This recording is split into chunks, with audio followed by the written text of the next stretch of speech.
Dito sa episode na ito, ay ipapakita ko sa inyo kung anong mga requirements ang pagkuha ng plaka, first owner or second owner. Tara, samahan niyo ako. Una nga sa listahan ay yung 2 valid IDs. Nagpa-xerox nga tayo dito bago lumarga. Sa mga first owner, ito yung mga requirements na kailangan. Ito naman sa second owner o yung tinatawag nilang pasalo.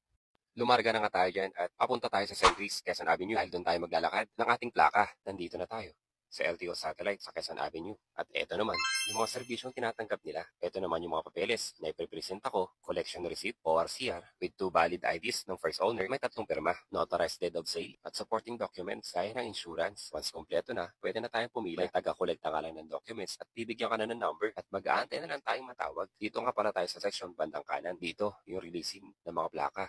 Sa bandang kaliwa ko naman ay processing ng mga lisensya. Dito nga ay inurasan ko yung pagpuproseso. Nag-start tayo sa 11:20 at pagkatapos nga lang ng mga ilang oras ay tinawag na tayo. May pipila pa lang tayong form tapos releasing na daw. Napabilib naman ako sa proseso na LTO. Basta kompleto yung requirements na ipapakita mo para hindi ka na pabalik-balik sa mga nagbabalak ng kumuha ng plaka dito. Bukas sila hanggang alas 8 ng umaga. At pagsasara hanggang alas 5. Pero payo ko sa inyo, mas agahan nyo yung pagpunta para hindi na rin kayo mabutan ng cutoff. Ang ginawa ko nga palang diskarte dahil sa kapatid ko nakapangalan yung plaka ay nagpanggap akong second owner. Wala naman naging aberya. Smooth pa nga yung transaction. At kaunting oras nga lang yung paghihintay. Dumating tayo sa LTO ng 11 a.m.